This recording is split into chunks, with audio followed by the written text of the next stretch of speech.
Good evening all of you, good evening. जय Hind everyone. कैसे हैं सभी? आई होप सब बढ़िया होंगे, अच्छे होंगे। देखो, ऑप्टिक्स का लेक्चर नंबर 3 आपका नहीं चल रहा होगा, आपको समस्या आ रही होगी। और जैसे मैं कमेंट देख पा रहा हूँ और मैंने और भी कमेंट आपके पढ़े थे, तो आप ये बोल रहे हैं कि सर ये लेक्चर नंबर 3 नहीं चल रहा है, आगे के लेक्चर्स हम कैसे देखें। कोई बात नहीं, लेक्चर नंबर 3 के बाद भी आप चीजें समझ सकते हैं। लेक्चर 3 बहुत जल्दी स्टार्ट हो जाएगा। आप सबको पता है ऐप के अंदर थोड़ा टेक्निकल इशू आ गया था, कुछ क्लासेस नहीं चल पा रही थी, ठीक है। तो लेक्चर नंबर 3 भी उसी का हिस्सा है। बाकी की 2 क्लास और नहीं चल रही थी, वो भी सही हो गई है, लेकिन लेक्चर 3 भी बहुत जल्दी सही हो जाएगा बेटा। आप लेक्चर 3 को स्किप करके लेक्चर 4 या लेक्चर 5 से देख लो, कोई दिक्कत नहीं आएगी। उसको रहने दो, कोई दिक्कत नहीं, उसको बाद में देख लेना।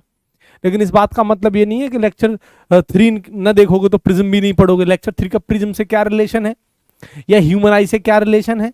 कोई रिलेशन तो है नहीं, ठीक है। आप लेक्चर 3 के बाद लेक्चर 4 का शायद रिलेशन है, बाकी का लेक्चर 5 से कोई दिक्कत नहीं आएगी, आपको नई नई चीजें सीखने को मिलेंगी, उसका कोई लिंक ही नहीं है। लेक्चर 3 के अंदर मैंने प्लेनर के बारे में डिस्कशन किया था, ठीक है। आंसर की में एरर है, मैं चेक किया था, है ना बेटा। टाइपिंग इश्यू हो रहा है, बार बार टाइपिस इश्यू हो रहा है, ठीक है। उसको मैं करेक्ट करने के लिए दे दिया हूं एकदम फाइनल, वो आपको मिल जाएगा। और बोलो, और कोई दिक्कत? फिर स्टार्ट करेंगे आगे पढ़ाना। लेक्चर नंबर 3 का और कोई प्रॉब्लम किसी को बता चुका हूं बेटा, ये बहुत जल्दी सही हो जाएगा। आप आगे के लेक्चर देखना स्टार्ट कर दो लेक्चर नंबर 5 से। और डीपीपी जो दिया था रिफ्लेक्शन के 2, लेवल 1 लेवल 2, उसके आंसर्स बहुत गलत है, बहुत ज्यादा।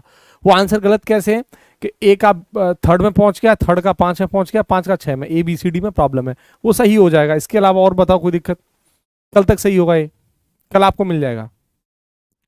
नोट्स की प्रॉब्लम है तो देखो, नोट्स आपको जो PDF मिल रही है इससे आप रिवाइज कर सकते हैं, ठीक है।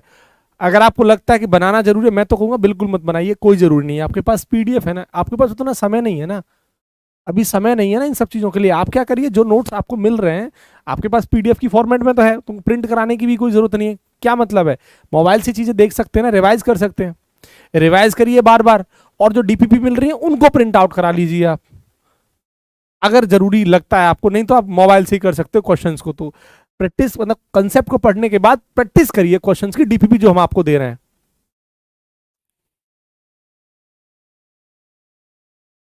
देखो, खानजिस डिफेंस हमारा जो यूट्यूब चैनल था उसमें भी प्रॉब्लम आ रही है ना, अगर आप उसकी बात कर रहे हैं तो वो बहुत जल्दी सही हो जाएगा बेटा।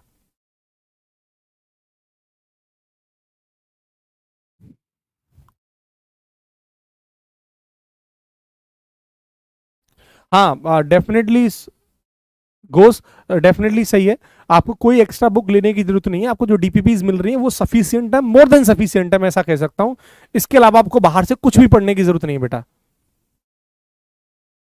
अगर आपको लगता है आप साथ साथ नोट्स बना पा रहे हैं तो अच्छी बात है, नहीं बना पा रहे कोई दिक्कत नहीं है, PDF से रिवाइज कर सकते हैं। लेकिन प्रॉब्लम, बस एक चीज ध्यान रखो, आप नोट्स बनाइए मत बनाइए, रिवीजन और रिवीजन करते रहिए, कंसेप्ट को सीखते रहिए, DPPs को लगाते रहिए, ये जरूरी है।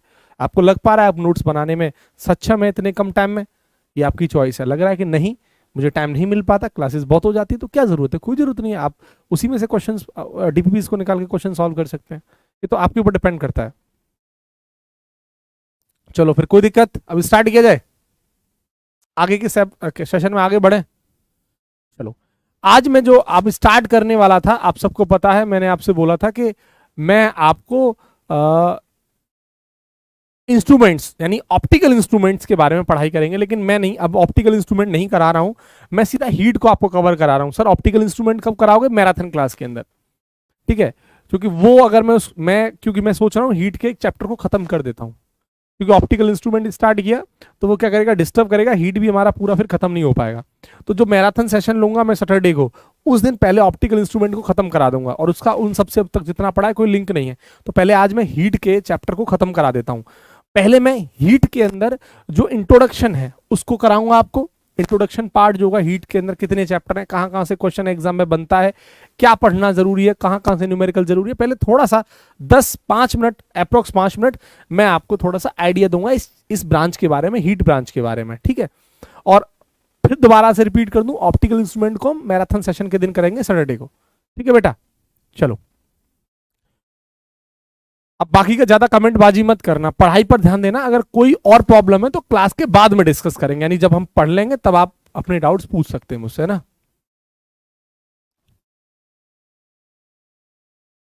राज बेटा मैं ये बात बता चुका हूं, प्लीज पहले से वीडियो को देखें। चलो बेटा आगे बढ़ते हैं नेक्स्ट। तो हम लोग स्टार्ट कर रहे हैं आज हीट को। बेसिकली क्या स्टार्ट कर रहे हैं? हीट को। और हीट के अंदर जो देखो, पहले मैं आपको बता दूं, जो हीट जो ब्रांच है ना बेटा, हीट एक ब्रांच है। हीट को हिंदी में कहा जाता है ऊष्मा। हीट को हिंदी में कहते हैं ऊष्मा। लेकिन जो हीट है ना, ये अपने आप में बहुत ही आसान ब्रांच है, बहुत ही इजी है, बहुत ज्यादा दिमाग लगाने की यहाँ जरूरत नहीं है, बहुत इजी है। दूसरी बात, हीट के अंदर जो हम पढ़ाई करेंगे बहुत इजी मतलब ब्रांच है। इसमें 5 चैप्टर हैं, वो कौन कौन से उस पर डिस्कशन करूंगा। और अपने एग्जाम के लिए बहुत जरूरी है, यहां से क्वेश्चंस पूछे गए, न्यूमेरिकल पूछे गए, इसलिए मैंने ऑप्टिक्स के बाद सीधा रे ऑप्टिक्स के बाद हीट को उठाया, क्योंकि जरूरी है। ठीक है, चलो बेटा, अब हीट के अंदर कौन कौन से चैप्टर हैं पहले उस पर डिस्कशन कर लेते हैं। देखो सबसे पहला जो हीट के अंदर आपको जो चैप्टर कवर करना है वो बेटा है थर्मोमेट्री।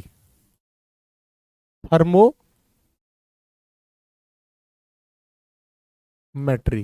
हिंदी में से कहते हैं तापमितीय।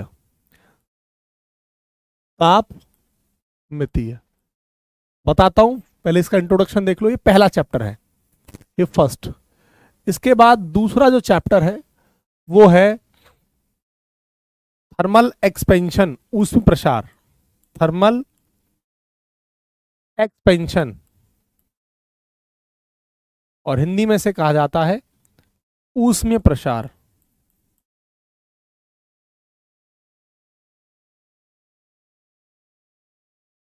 और तीसरा बेटा जो है लेक्चर है, तीसरा जो चैप्टर है वो है कैलोरीमेट्री।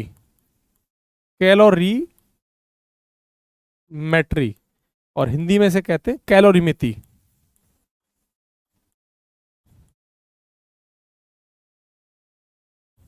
और इसके बाद अगला है ट्रांसमिशन ऑफ हीट, ऊष्मा का संचरण। ट्रांसमिशन ऑफ हीट,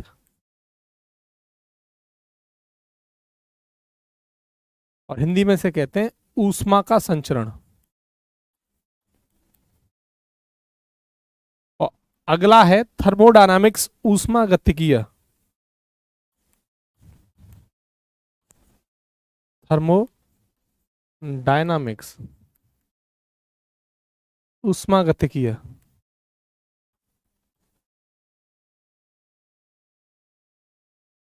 ये केटीजी भी इसी में काउंट हो जाता है ना।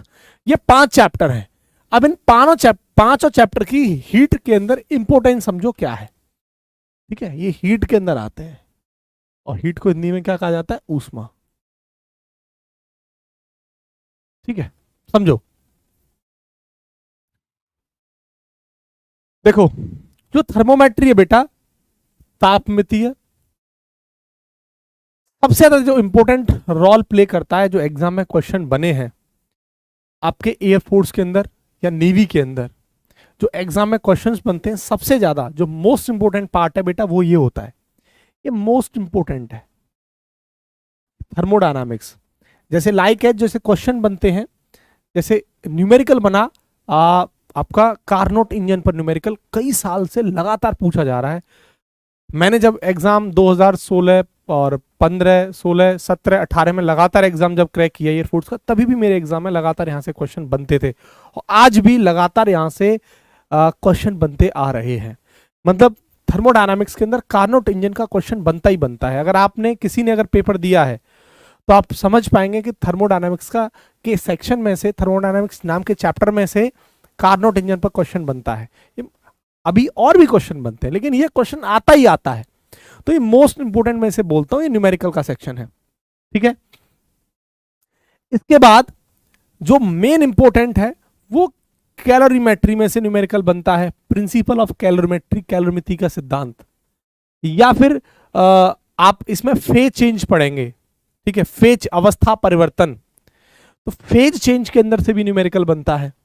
और ट्रांसमिशन ऑफ हीट की अगर मैं बात करूं तो आपने न्यूटन्स लॉ ऑफ कूलिंग, है ना, न्यूटन का शीतलन का नियम, यहां से भी न्यूमेरिकल पूछे गए हैं पहले एग्जाम के अंदर। वाइंस डिस्प्लेसमेंट, ठीक है, बीन का विस्थापन नियम, लॉ ऑफ वाइन डिस्प्लेसमेंट या Wien Wien's displacement law, Wien का विस्थापन नियम, यहां से भी एयरफोर्स ने पहले सवाल पूछे हैं। ठीक है, उसके बाद बताऊंगा सोनू कुछ देर में। ठीक है, मैंने एयरफोर्स एग्जाम को क्रैक भी किया था, रिटन एग्जाम, और मेरे टाइम पर एडेप्टिविटी टेस्ट 1 और 2 दोनों ही होते थे जो आज होते हैं। जीडी भी होता था मेरे टाइम पे, और एसआरटी भी होता था, वो भी क्रैक किया था। मैं फिजिकल भी होता था, वो भी मैंने क्रैक किया था। मेडिकल भी होता था, वो भी मैंने क्रैक किया था। फाइनली मेरे पास ज्वाइनिंग लेटर आया, मैंने ज्वाइन नहीं किया था। ये बात 2015, 16, 17, लगातार मैंने 4 बार एयरफोर्स के एग्जाम को क्रैक किया। फाइनल मैं मेरिट के अंदर आया, लेकिन मैंने ज्वाइन नहीं किया, मेरे पास ज्वाइन लेटर्स है। यही हाल 3 बार मेरे साथ नेवी में हुआ। मैंने पेपर क्रैक किया, सारी प्रोसेस कवर करी, ठीक है, और फिर मैंने नेवी को भी ज्वाइन नहीं किया। मैं क्यों आपसे बार बार इसीलिए चर्चाएं करता हूं, क्यों कहता हूं कि पेपर निकालना एयरफोर्स में यही काफी नहीं है आपको ज्वाइन कराने के लिए। आपको और क्या चाहिए, जीडी भी तो आपको देना है, इसलिए थोड़ा स्पीकिंग यानी इंग्लिश पर भी काम करना है, क्योंकि जीडी तो आपको पहुंचना है ना, अपने आपको फिट भी तो रखना है, तो फिजिकल फिटनेस पर भी हमें काम करना होता है। हालांकि 1 महीना हमें मिलता है तो वो कर लेते हैं, कोई दिक्कत नहीं है, और सब लोग ऑलमोस्ट गांव से ही होते हैं। चलो, इसके बाद कैलोरीमेट्री, देखो थर्मल एक्सपेंशन, ऊष्म प्रसार, यहां से कोई खास सवाल नहीं बनता एयरफोर्स एग्जाम के अंदर। अल्फा बीटा गामा का रेशियो क्या है, ये कई बार पूछा गया है, हालांकि ज्यादा इस पर मैं डिस्कशन नहीं करूंगा। थर्मोमेट्री में से आपके एयरफोर्स एग्जाम में क्वेश्चन बने हैं डिग्री सेल्सियस पर, यानी सेल्सियस, फारेनहाइट और केल्विन में आपस में रिलेशन क्या होता है। टेम्परेचर चेंज पर भी क्वेश्चन बने हैं, एब्सोल्यूट टेम्परेचर की वैल्यू क्या है ना। तो ये सब यहाँ, तो बेसिकली मैं आपको बताऊं, पढ़ना आपको सब है, ऐसा नहीं कि मैं कुछ छोड़ दूंगा या आप कुछ छोड़ देंगे, आप कुछ स्विच कर देंगे। आप ऐसा सोच रहे हैं कि मैंने कुछ छोड़ देंगे, तो छोड़ना नहीं है कुछ भी, पढ़ना सब है। लेकिन मैंने बता दिया यहां से क्वेश्चन आता ही आता है, ये फिक्स है, आएगा, पहले भी आते रहे हर साल। यहां से भी क्वेश्चन उसने पूछा है, यहां से भी पूछा है, यहां से अल्फा बीटा गामा वाला रेशियो पूछा है, और यहां से भी पूछा है। इसका मतलब है मैं पढ़ना सब है। और हमारा जो ऑर्डर क्या है, सबसे पहले हम ये पढ़ेंगे, बिल्कुल ऑर्डर में लिखा है, पहले ये, फिर ये, फिर ये, फिर ये, फिर ये। तो ये हीट के बारे में बेटा मैंने थोड़ी सी डिस्कशन कर लिया है। उसके साथ ही मैं आपको और बता दूं, ये हीट ब्रांच जो है बहुत इजी है, बहुत टफ नहीं है, बहुत इजी है बेटा, बड़े आसानी से आपको समझ में आएगी।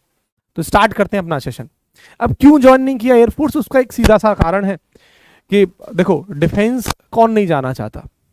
Defence is not a job, it's a way of life, ये जीने का एक तरीका सिखाता है डिफेंस, ठीक है। और उसमें भी एयरफोर्स की अपने आप में खास बात होती है, ठीक है, नीली वर्दी का मिलना अपने आप में खास बात होती है। लेकिन वहां भी हम देश की सेवा करते हैं, और यहां भी हम क्या कर रहे हैं, बच्चों का भविष्य बनाते हैं, और बच्चों को उस लायक बनाते हैं कि वो डिफेंस को सर्व कर सकें। तो यहां मुझे ज्यादा अपॉर्चुनिटी मिलती है बच्चों को काबिल करने की, एयरफोर्स में उतनी अपॉर्चुनिटी नहीं थी। मुझे लगा कि मैं अब और बच्चों को डिफेंस में जाने के लिए तैयार कर सकता हूं, तो मुझे ज्यादा अपॉर्चुनिटी इस फील्ड में दिखी, टीचिंग फील्ड में मैं आ गया। सिंपल सा है, हमेशा आपका टारगेट क्लियर होना चाहिए, मुझे करना क्या है भाई। आप चाहते क्या, नेशन को सर्व करना है ना। तो हम टीचिंग में तो हम क्या करते हैं, लाखों बच्चों के, हजारों बच्चों को क्या करते हैं, जीवन को सफल बनाने में हेल्प करते हैं। और मैं आज टीचर होने के नाते, कितने बच्चों ने आज एयरफोर्स, नेवी यानी डिफेंस एग्जाम में आज जॉब कर रहे हैं, देश को सर्व कर रहे हैं। अगर आज मैं चला जाता तो शायद मैं ये काम नहीं कर पाता। तो टीचिंग में आने का मेरा यही कारण था कि मैं ज्यादा से ज्यादा बच्चों को एक्सप्लोर कर सकता हूं अपने नेशन के लिए काम करने के लिए। सिंपल है। चलो आगे बढ़ते हैं, ये बातें क्लियर हो गई, अब मत पूछना डेली डेली, कई सालों से तुम मुझसे पूछते आ रहे हो ये बात, है ना। चलो हेडिंग लगाते हैं बेटा। अब हमारा जो चैप्टर है वो बेसिकली है थर्मोमेट्री। लेकिन थर्मोमेट्री पढ़ने से पहले थोड़ा सा हीट एंड टेम्परेचर के बारे में समझ लेते हैं कि हीट क्या है, टेम्परेचर क्या है। थोड़ा ज्यादा डिस्कशन मैं भी नहीं करूंगा इस पर, क्योंकि हमारे एग्जाम के लिए हीट एंड टेम्परेचर जानना बहुत जरूरी नहीं है कि हीट क्या है, टेम्परेचर क्या है। इस पर ज्यादा डिस्कशन मैं नहीं करूंगा, क्योंकि वो जरूरी भी नहीं है अपने एग्जाम के लिए, है ना। हीट क्या, टेम्परेचर, इस पर तो बिल्कुल चर्चा नहीं करेंगे, हमारे लिए बिल्कुल खास बात जरूरी नहीं है उसकी। लेकिन पहले सीधा पॉइंट पर आएंगे, और सबसे पहले चैप्टर का नाम है वो है बेटा थर्मोमेट्री। क्या नाम है चैप्टर का, तापमितीय यानी थर्मोमेट्री। थर्मोमेट्री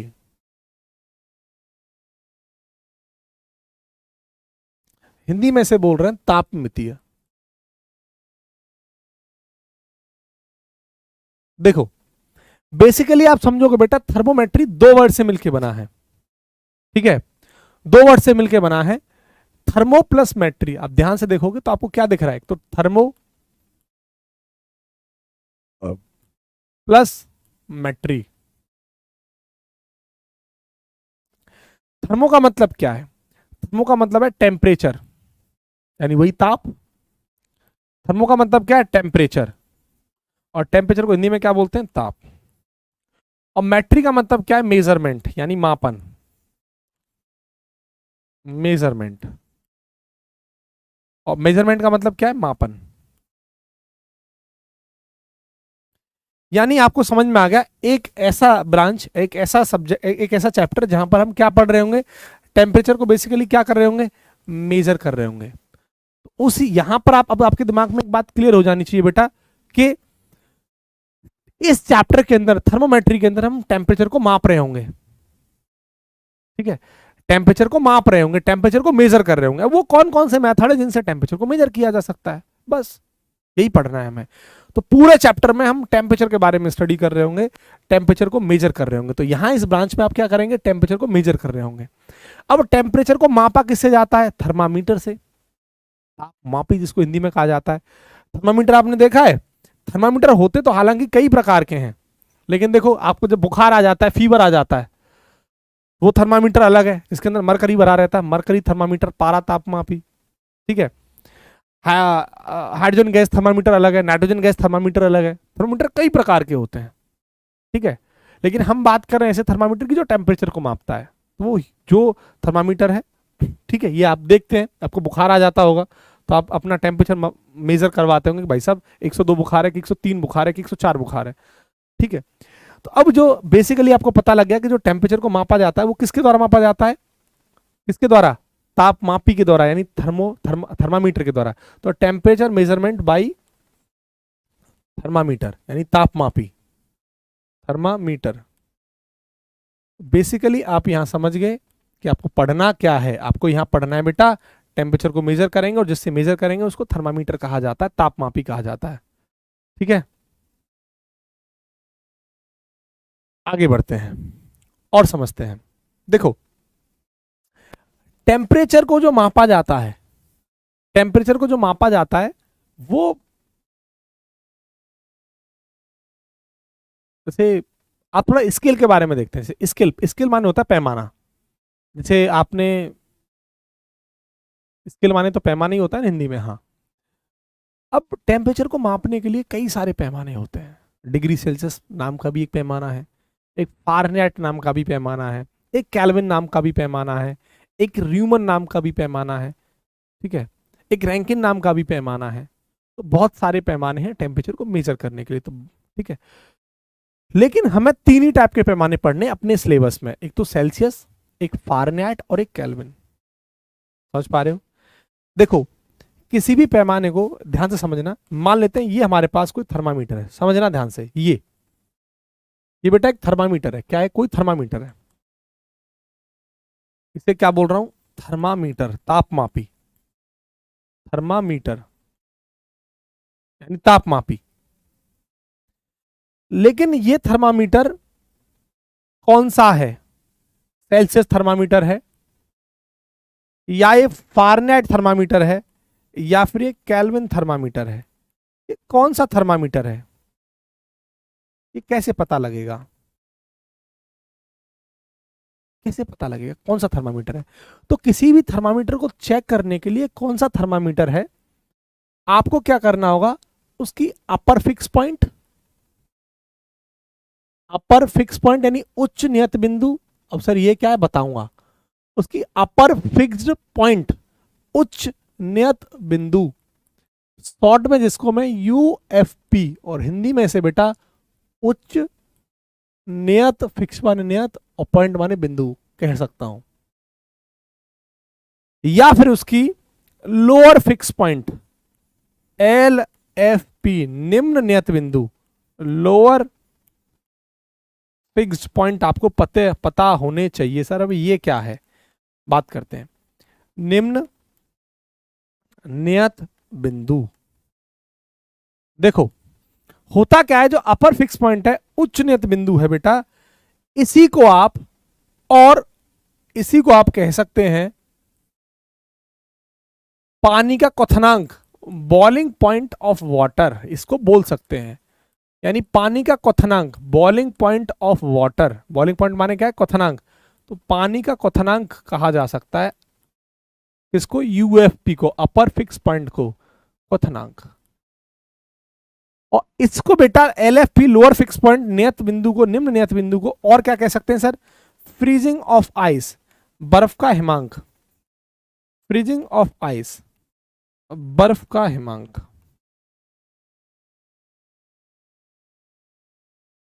या बर्फ का जमना, ये कह सकते हैं, इसके नाम है ये, और कुछ नहीं।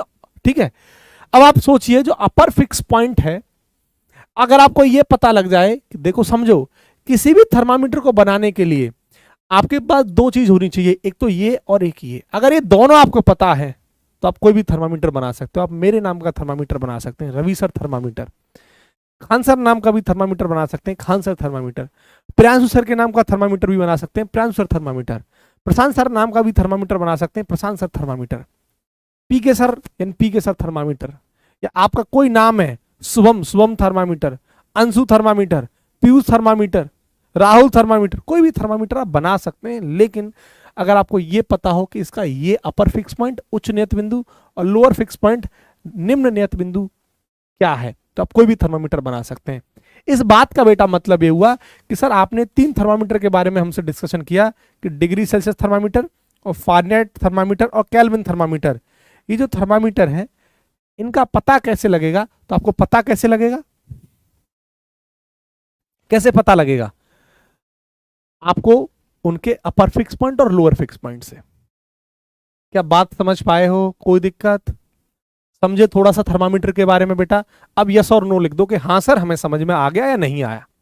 तो किसी भी थर्मामीटर को बनाने के लिए आपके पास उसका यूएफपी, अपर फिक्स पॉइंट, उच्च नियत बिंदु, और एलएफपी, लोअर फिक्स पॉइंट, निम्न नियत बिंदु पता होना चाहिए। बात खत्म। और ये वैल्यू आपको याद रखनी होगी।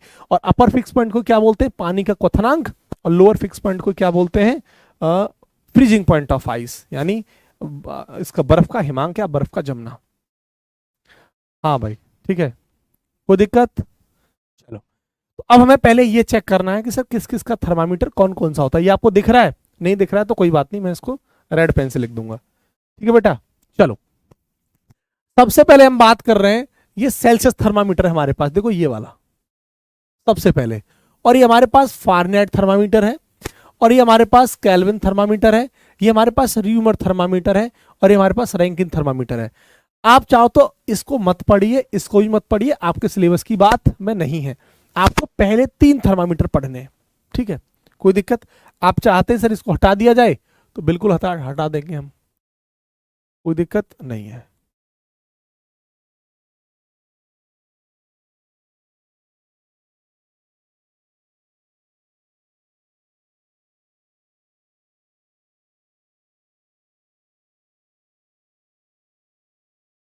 ठीक है, अब बोलो।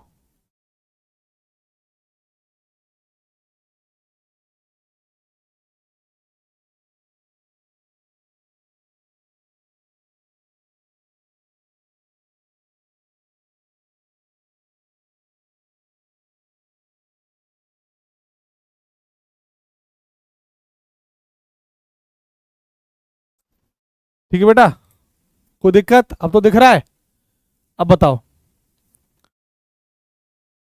चलो, तो ये हमारे पास तीन थर्मामीटर निकल के आ गए, एक तो सेल्सियस थर्मामीटर, एक फारेनहाइट थर्मामीटर, और एक केल्विन थर्मामीटर। अब देखो, अब ये बताओ ये अपर फिक्स पॉइंट क्या होता है सेल्सियस का, 100 डिग्री सेल्सियस। अब बताइए पानी कितने डिग्री सेल्सियस पर बॉयल होता है, उबलता है, क्वथनांक बिंदु क्या है पानी का, 100। याद रखने का तरीका, बर्फ कम से कम कितने टेम्परेचर पर जमती है, 0, तो ये लोअर फिक्स पॉइंट। ठीक है, बोलो कोई दिक्कत। अब इसके बाद देखो फारेनहाइट का अपर फिक्स पॉइंट 212, और इसका 32 लोअर फिक्स पॉइंट। इसका अपर फिक्स पॉइंट क्या है, 373 या 373.15 केल्विन, या इसका 273 या 273.15 केल्विन, ये होता है, बस सिंपल। बोलो कोई प्रॉब्लम किसी को, कोई दिक्कत।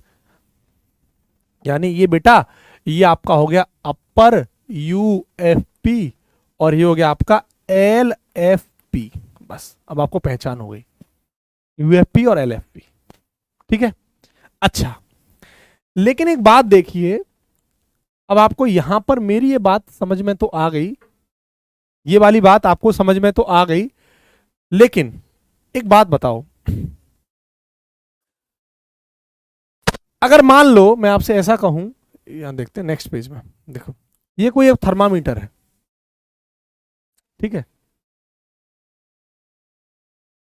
यहां लिख देता हूं इसको, एक थर्मामीटर ये रहा, ठीक है, और एक थर्मामीटर ये रहा।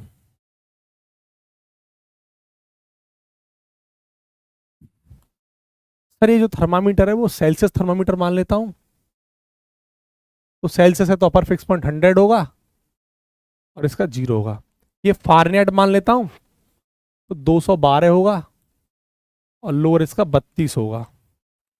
जो केल्विन मान लेता हूं तो 373.15 या 373 होगा या 273 होगा या 273.15 होगा, ये केल्विन है। लेकिन मान लेता हूं ये जो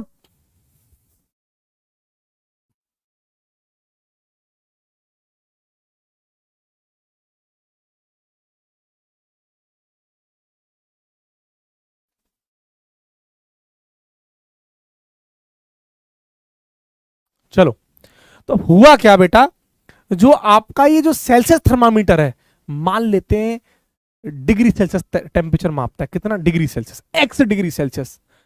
मान लेते हैं कि ये आपका फारेनहाइट टेम्परेचर मापता है, या डिग्री सेल्सियस थर्मामीटर है, कुछ तो मापता होगा, कुछ तो टेम्परेचर मापता होगा, कुछ तो 2 degree, 3 degree, 4 degree, 5 degree, 90 degree, 100 degree, कुछ तो मापता होगा। तो मान लेता हूं ये कितना मापता है, एक्स डिग्री सेल्सियस। कितना मापता है, x.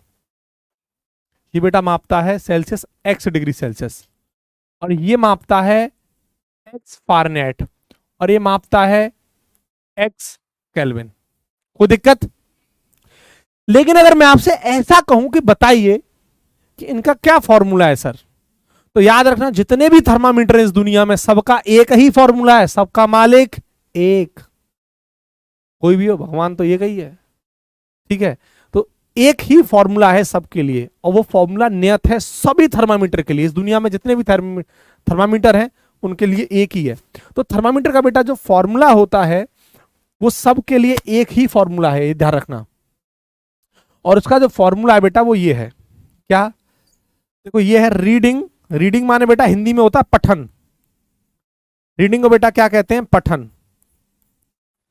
Minus LFP upon UFP minus LFP बराबर कांस्टेंट का मतलब नियत होता है, बहुत बार बता चुका हूं।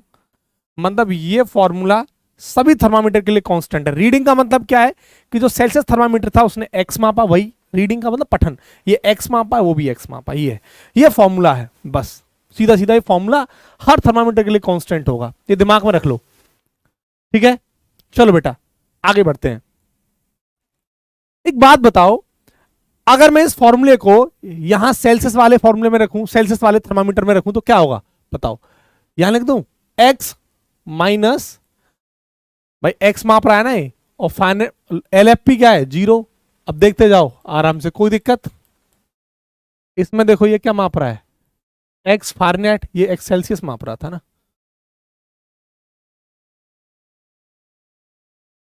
ये क्या है एक्स फारेनहाइट माप रहा है, और इसका LFP क्या है 32, ये क्या है 212 माइनस 32, ये क्या है बताओ माइनस 273 अपॉन 373 मान लो माइनस 273। कोई दिक्कत? सॉल्व कर लो इसको, और जब इसको सॉल्व करोगे ना तो वही वैल्यू निकल के आएगी, C/5 बराबर F माइनस 32/9, जो आप पढ़ते आते फॉर्मूला। बस चाहते तो मैं बता देता हूं कैसे सॉल्व करो। x/100, वही इसको डिग्री सेल्सियस मान लेता हूं, है ना, 100, ये F माइनस 32 कितना आ जाएगा 180, और ये मान लेते हैं केल्विन माइनस 273/100। अब इसको सॉल्व करना है, बस देखो, एक जीरो से ये जीरो गई बेटा, 2×5 = 10, 2×9 = 18 और 2×5 = 10। देखो क्या आ गया, सेल्सियस/5 F माइनस 32/9 और K माइनस 273/5। एक रिलेशन है जो आपके दिमाग में होना चाहिए सेट। इस रिलेशन का काम क्या है सर? इस रिलेशन का बेटा जो काम है वो है एक टेम्परेचर अगर किसी, जैसे डिग्री सेल्सियस में आपको वैल्यू दे रखी है, फारेनहाइट में पूछ रहा है तो ये लगा देंगे, फारेनहाइट में दे रखी है, केल्विन में लगा रहा है तो ये लगा देंगे। मतलब एक टेम्परेचर से दूसरे टेम्परेचर में चेंज करने के लिए इस फॉर्मूले का यूज होता है। मुझे नहीं लगता कोई दिक्कत होगी किसी को। कोई दिक्कत? बताओ भाई जल्दी से, थम्स अप करो सर, समझ में आ रहा है कि नहीं आ रहा है? बताइए फास्ट। कोई प्रॉब्लम? क्लियर है? बताओ जल्दी से।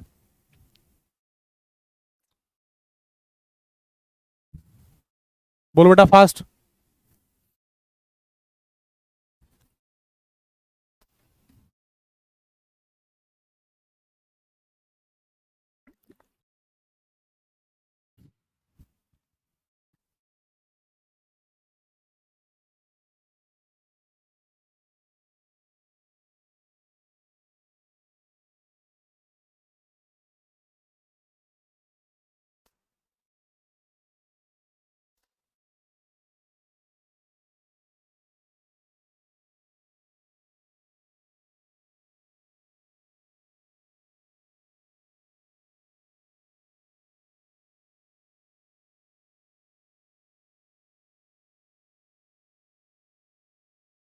चलो तो बेटा कोई दिक्कत नहीं है, तो ओके ओके चलो एक क्वेश्चन करवा देते हैं, इस पर थोड़ा आपको आइडिया हो जाएगा। और एयरफोर्स का पूछा गया सवाल है, जो जिस पर मैं बात कर रहा हूँ एयरफोर्स का पूछा गया सवाल है बेटा। तो एयरफोर्स का एक प्रीवियस ईयर सवाल है। आपसे मैं एक सवाल पूछता हूँ, बताइए ऐसा कौन सा टेम्परेचर है, सवाल पूछ रहा हूँ सुनना, ऐसा कौन सा टेम्परेचर है जिस पर सेल्सियस और फारेनहाइट टेम्परेचर सेम होता है, समान होता है? रुक जाओ बेटा, ऋतिक रुक जाओ, थोड़ा सब्र करो, पढ़ा दूं पहले, सब डाउट क्लियर हो जाएंगे। ऐसा कौन सा टेम्परेचर है जिस पर सेंटीग्रेड और फारेनहाइट, मतलब वही डिग्री सेल्सियस और फारेनहाइट की रीडिंग सेम होती है? आंसर आ गया लोकेंद्र का, -40, एकदम सही बात। तो सवाल है कि एट विच टेम्परेचर किस ताप पर, हिंदी वालों के लिए किस ताप पर, एट विच टेम्परेचर किस ताप पर degree Celsius and Fahrenheit gives same reading? Hindi वालों के लिए किस ताप पर डिग्री सेल्सियस और फारेनहाइट समान पठन देंगे? किस ताप पर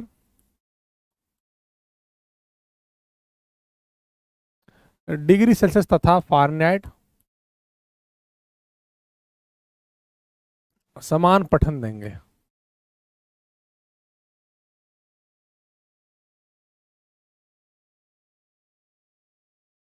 ठीक है। अब आप एक बात आइए, यहां पर दो टेम्परेचर आपके पास है, सेल्सियस और फारेनहाइट, आपस में संबंध लिखिए। लिखिए संबंध क्या था? ये था ये। उसने बोला क्या है कि दोनों सेम रीडिंग देंगे, ऐसा कौन सा टेम्परेचर, मतलब इसका टेम्परेचर और इसका टेम्परेचर सेम होगा तभी तो सेम रीडिंग निकल के आएगी। तो मान लेता हूं सी को भी क्या मान लू, एक्स, सेम रीडिंग, और ये भी एक्स दे रहा है। बस सीधा सॉल्व ही तो करना है।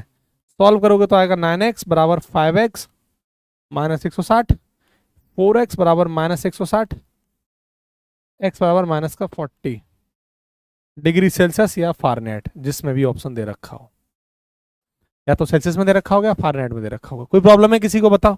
हो गया, ये आपका एयरफोर्स का प्रीवियस ईयर का सवाल है। क्लियर बेटा? चलो आगे बढ़ते हैं, थोड़ी सी चर्चाएं आगे और करते हैं।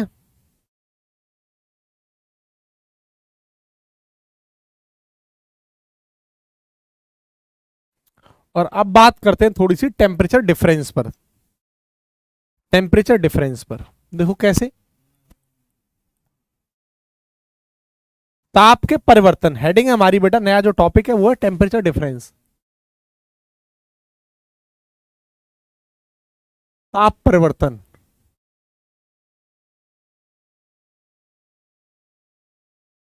टेम्परेचर डिफरेंस पर बेटा, किस पर? टेम्परेचर डिफरेंस पर, ताप परिवर्तन पर। देखो ध्यान से काम करते हैं।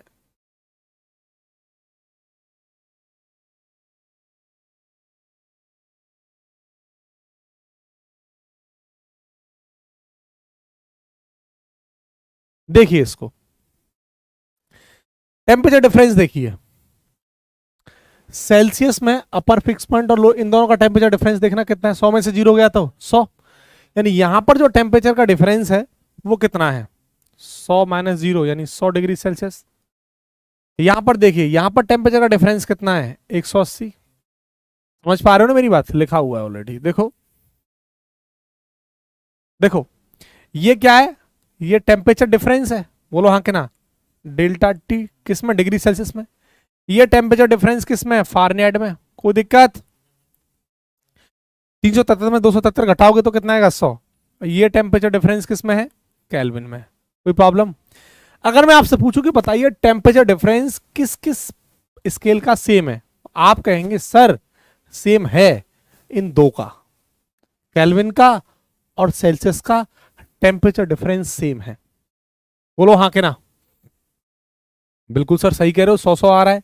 मतलब बात ये हुई कि जो टेम्परेचर का जो डिफरेंस है वो सेल्सियस का और केल्विन का सेम है, और वो कितना है, वो है 100 डिग्री सेल्सियस। लेकिन सेल्सियस और फारेनहाइट और केल्विन और फारेनहाइट का सेम नहीं है। मतलब किस किस का सेम है, सेल्सियस और केल्विन का।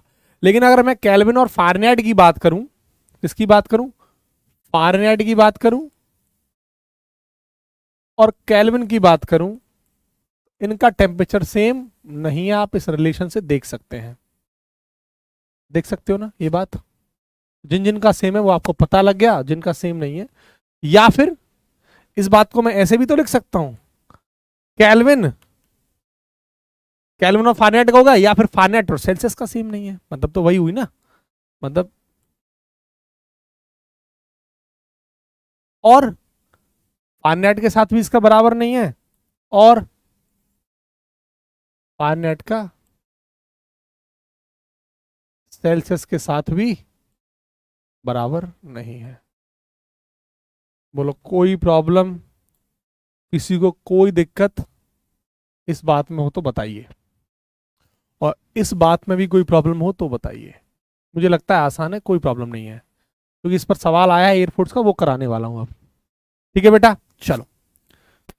इसका मतलब बेटे ये हुआ कि सर सेल्सियस में जो टेम्परेचर डिफरेंस था वो 100 था। इस बात का मतलब ये हुआ कि ये भी 100 डिग्री सेल्सियस का टेम्परेचर डिफरेंस था, और केल्विन में भी 100 डिग्री सेल्सियस टेम्परेचर का डिफरेंस था। आपको पता है कि 100 से 100 को काटूंगा तो खत्म हो जाएगा, तो इस बात का मतलब हो गया 1 डिग्री सेल्सियस टेम्परेचर चेंज के लिए वो 1 डिग्री केल्विन टेम्परेचर चेंज के बराबर होगा।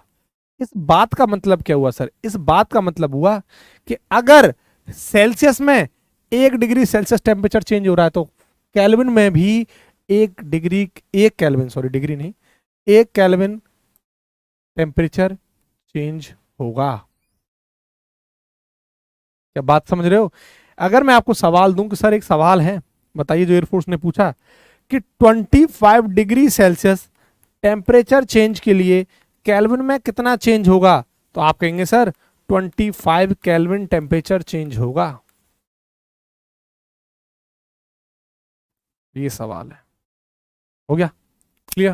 बोलो कोई दिक्कत, आई थिंक समझ में आ रही होगी। लेकिन बेटा अगर इन दोनों में से कोई भी उठाऊं, मान लो कोई भी एक उठाऊं, क्योंकि दोनों की कहानी तो सेम ही है। फारेनहाइट का देखेंगे तो 180 degree Celsius Fahrenheit, sorry 180 Fahrenheit, और केल्विन केल्विन का देखेंगे तो 100 डिग्री सेल्सियस। यही है ना। इस बात का मतलब है ये दोनों टेम्परेचर तो बराबर है नहीं। अगर 0 से 0 को खत्म कर दूं और 10 से इसको, तो 1.8 फारेनहाइट, ठीक है, और ये आ जाएगा 1 डिग्री सेल्सियस। इस बात का मतलब बताओ क्या है, इस बात का मतलब है कि 1 डिग्री सेल्सियस टेम्परेचर का अगर चेंज सेल्सियस में हुआ तो फारेनहाइट में कितना होगा, 1.8 Fahrenheit. 1 degree Celsius temperature change equal to 1.8 Fahrenheit temperature change के बराबर। इस बात का मतलब बेटा हुआ कि sir 1 degree Celsius temperature change जो होगा सेल्सियस में, वो हमेशा फारेनहाइट के 1.8 फारेनहाइट टेम्परेचर चेंज के बराबर होगा, टेम्परेचर चेंज के बराबर होगा। अगर मैं इस पर एक सवाल करवाऊं आपको तो आप समझ पाएंगे कि सर अगर एक बताइए, अगर सेल्सियस में 2 डिग्री सेल्सियस टेम्परेचर का चेंज हो रहा है तो फारेनहाइट में कितने का चेंज होगा? 2 × 1.8 यानी 3.6 टेम्परेचर चेंज के बराबर हो गया। तो ये टेम्परेचर डिफरेंस पर क्वेश्चन बनते हैं और बच्चा दुनिया भर की कहानी बना के आ जाता है, लेकिन आसान से कंसेप्ट को गुमराह करके। तो आपके पास ये लॉजिक्स बेटा होने चाहिए। बताइए,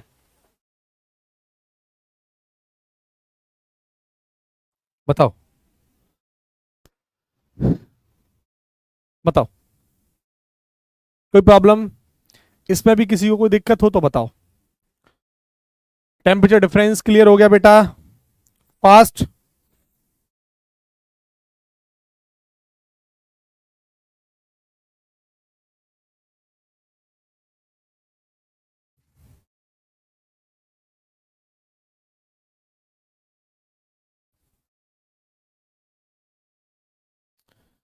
चलें फिर आगे। चलो, अब कुछ इंपॉर्टेंट बातें और करने वाले हैं। ये हमारी बातें आपको समझ में यहां तक आ गई होंगी। टेम्परेचर डिफरेंस और ये चेंजेस आपस में क्लियर हो गए, ठीक है। अब नोट डाल के कुछ इंपॉर्टेंट बातें हैं जिन पर एयरफोर्स ने बहुत ही कंसेप्चुअल क्वेश्चन पूछे हैं, वो देखते हैं। चलो, नोट डाल के कुछ बात करते हैं पर। ये बताइए, नोट डाल के कुछ पॉइंट्स की फॉर्म में करा देता हूं जिससे कि आपके भेजे में सेट हो जाए। पॉइंट की फॉर्म में सबसे पहला पॉइंट ये बताइए कि इस दुनिया में सबसे कम टेम्परेचर कितना संभव है? Minimum possible temperature in the universe. इस पूरे ब्रह्मांड में सबसे कम तापमान कितना हो सकता है? मिनिमम पॉसिबल टेम्परेचर इस पूरे ब्रह्मांड में कितना हो सकता है? बताइए बेटा, minimum possible temperature, minimum possible temperature in universe, in the universe, इस ब्रह्मांड में सबसे कम तापमान कितना हो सकता है? बताइए। अगर मैं केल्विन में बात करूं तो वो 0 केल्विन हो सकता है। अगर मैं सेल्सियस में बात करूं तो माइनस का 273.15 डिग्री सेल्सियस हो सकता है। अगर मैं फारेनहाइट में बात करूं तो माइनस का 459.67 फारेनहाइट हो सकता है। ये वो टेम्परेचर है जो इस दुनिया में सबसे कम है। सबसे कम इस पूरे ब्रह्मांड में जो सबसे कम तापमान हो सकता है, केल्विन में 0, सेल्सियस में इतना और फारेनहाइट में आपके सामने है। ये सबसे कम टेम्परेचर है इस दुनिया में। इसी कम टेम्परेचर को बेटा, मिनिमम टेम्परेचर को कहने का भाव ये हुआ कि इसलिए इन सभी को हम एब्सोल्यूट टेम्परेचर यानी परम ताप भी कहते हैं। यानी मिनिमम पॉसिबल टेम्परेचर को और क्या बोलते हैं बेटा? Absolute temperature. एब्सोल्यूट टेम्परेचर बोल दो, परम ताप बोल दो, हिंदी में से क्या बोलते हैं? परम ताप। या फिर एब्सोल्यूट जीरो टेम्परेचर, या फिर इसको एब्सोल्यूट जीरो टेम्परेचर भी कहा जाता है, परम शून्य ताप। एब्सोल्यूट जीरो टेम्परेचर, परम शून्य ताप।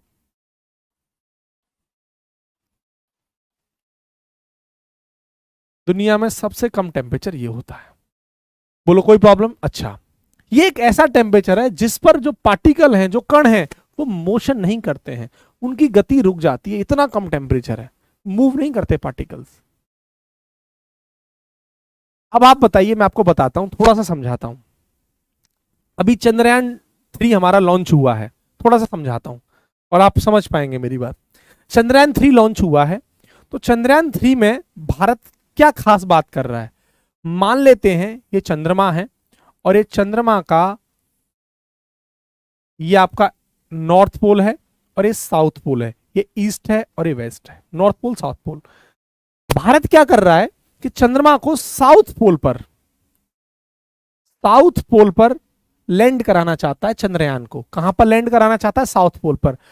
अब तक जितने भी चंद्रयान, या तो चाइना हो या यूएसए हो, उन सब लोगों ने इस यहां पर ईस्ट पर ई पर भेजा है, लेकिन साउथ पोल पर पहली बार ब्रह्मांड में, है ना, सभी देशों में भारत एक ऐसा देश है जो इस काम को करने जा रहा है, साउथ पोल पर भेजने वाला है। पिछली बार भी जब चंद्रयान 2 लॉन्च हुआ था और जब वो सक्सेस नहीं हुआ था, उसके भी पीछे कारण क्या था कि भारत साउथ पोल पर ही भेजना चाहता था। साउथ पोल पर और देश क्यों नहीं भेज पाते? इसके पीछे का कारण सबसे बड़ा बेटा ये होता है कि यहां पर सन का टेम्परेचर नहीं पहुंच पाता, या सन की रेज नहीं पहुंच पाती है साउथ पोल पर, इसलिए वहां पर जो आपका चंद्रयान है उसको भाई देखो चलने के लिए टेम्परेचर भी तो चाहिए, सोलर पैनल भी तो लगे हुए हैं, कैमरा है, वो कहां से आप एनर्जी लेंगे? सोलर पैनल से। अब सोलर पैनल को इतनी एनर्जी कहां से मिलेगी? लाइट से, सन की लाइट से। तो सन की रेज वहां पहुंच ही नहीं पाती है। एक तो ये सबसे बड़ी समस्या है। दूसरी और समस्या क्या है कि वहां पर अंधेरा ही अंधेरा है, यानी साउथ पोल पर अंधेरा ही अंधेरा है, वहां लाइट ही नहीं है। तो ऐसा पाया गया है कि वहां बर्फ के पार्टिकल्स हैं, बर्फ के कण हैं। और बर्फ के कण क्यों है? क्योंकि वहां सन का टेम्परेचर ही नहीं पहुंच पा रहा। तो वहां सबसे कम टेम्परेचर, दुनिया सबसे कम टेम्परेचर है यहां पर, यहां साउथ पोल पर। समझ रहे मेरी बात?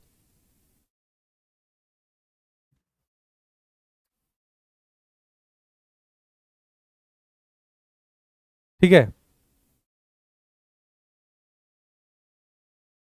बोलो कोई प्रॉब्लम, बताओ कोई दिक्कत?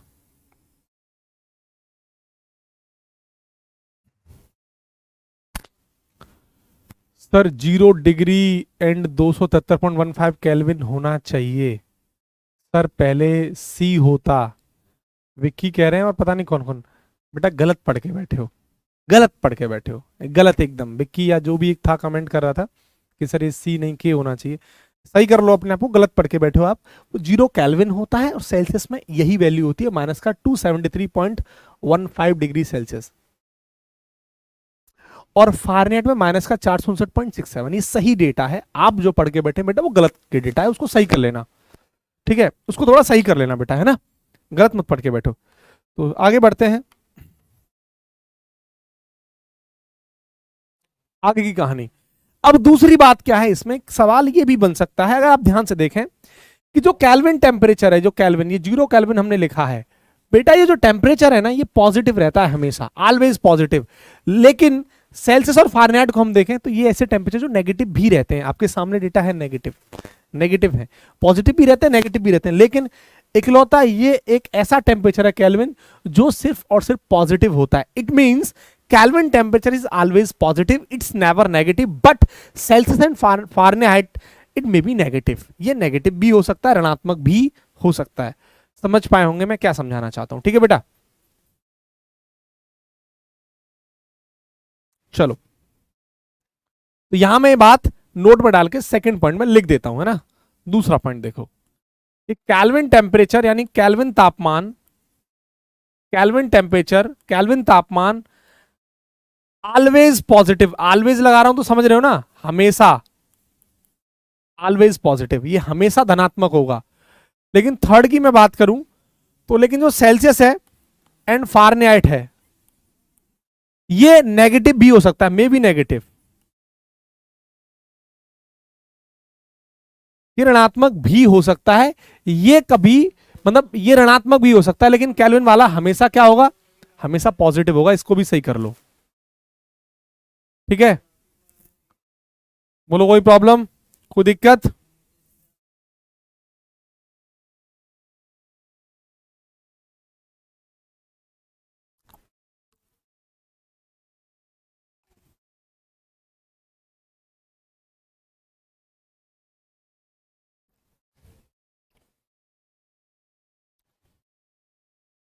चलो आगे बढ़ते हैं। नेक्स्ट फोर्थ पॉइंट देखिए,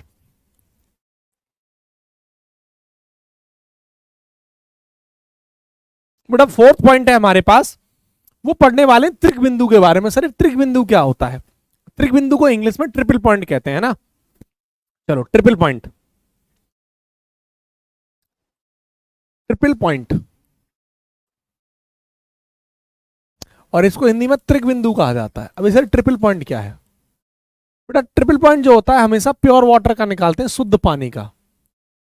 पहली बात तो समझो, प्योर वाटर का मतलब इतनी तो हिंदी पता है, प्योर वाटर के मतलब शुद्ध पानी। तो त्रिक बिंदु शुद्ध पानी का क्या होता है? देखो पहली बात तो ये समझो कि सर ये ट्रिपल पॉइंट होता क्या है। ट्रिपल पॉइंट एक ऐसा तापमान है, एक ऐसा टेम्परेचर है जिस पर आपका ये शुद्ध पानी, आपका ये शुद्ध पानी ठोस अवस्था यानी सॉलिड, ठोस अवस्था यानी सॉलिड, तथा लिक्विड यानी द्रव,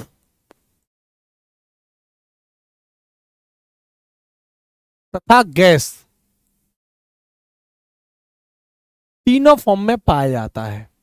तो ट्रिपल पॉइंट एक ऐसा टेम्परेचर है जिस पर ये शुद्ध पानी ये आपका सॉलिड ठोस अवस्था में भी पाया जाता है, लिक्विड अवस्था में भी पाया जाता है और गैस की अवस्था में भी पाया जाता है।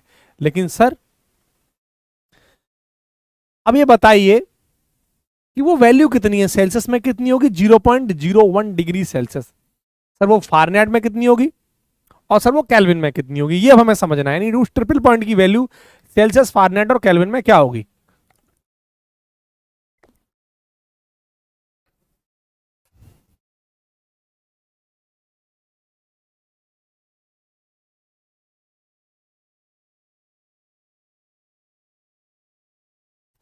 चलो,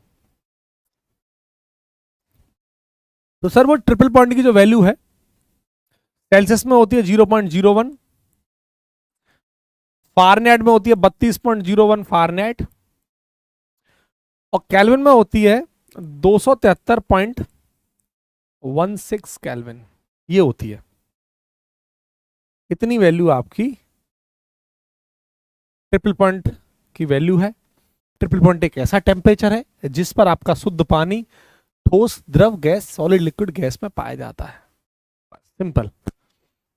सोनू कह रहे हैं सर कैसे बता दिया? आपको डेटा याद रखना है, आपके लिए वो जानना जरूरी बेटा नहीं है। आपको सीधा टू द पॉइंट पढ़ना है। अगर आप ये जानने पे पहुंच गए तो आपकी मैं 20 मिनट खा जाऊंगा और उससे लाभ आपको कुछ नहीं होगा। इसलिए यहां पर ये डेटा आपको याद रखना होगा, ये और ये वाला डेटा आपको दिमाग में रखना होगा। जहां कंसेप्चुअल बात होती है मैं हमेशा आपको समझाता हूं। लॉकेद्र इसको 0.01 कर लेना बेटा, है ना? ये एकदम सही डेटा है। चंद्रयान के बारे में जानना बात डिस्कस कर लेंगे। फिलहाल हमारा जो पेपर है वो है 13 अक्टूबर को, वो जरूरी है हमारे लिए, ठीक है? मुझे मौका मिलेगा चंद्रयान के बारे में पूरी स्टोरी आपको बता दूंगा, कैसे क्या काम करता है, कैसे क्या होगा वहां साउथ पोल पर, क्या होगा वहां छोड़ा गया तो क्या प्रॉब्लम आ सकती है, सब कुछ डिस्कस कर लेंगे। लेकिन फिलहाल के लिए हमें जो है वो पढ़ना जरूरी है, हमारे सिलेबस को कवर करना जरूरी है। नहीं तो एंड में आप ही लोग बोलेंगे कि सर सिलेबस नहीं हुआ आपका, आप ही लोग।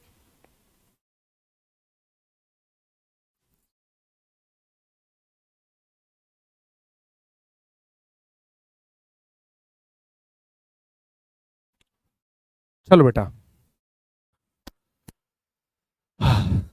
अब आपका एक लास्ट टॉपिक और बचता है, थर्मोमेट्री आपका पूरी तरीके से समाप्त हो जाएगा, है ना?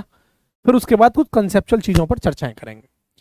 अब मैं जो डिस्कस कर रहा हूं ये मोस्ट इंपोर्टेंट टॉपिक है आपकी थर्मोमेट्री का, जिस पर एयरफोर्स ने, नेवी ने, आईसीजी ने कितनी बार सवाल नहीं पूछे, ठीक है? टॉपिक क्या है? टॉपिक है बेटा, हिंदी भी लिखूंगा, पहले देखो, वेरिएशन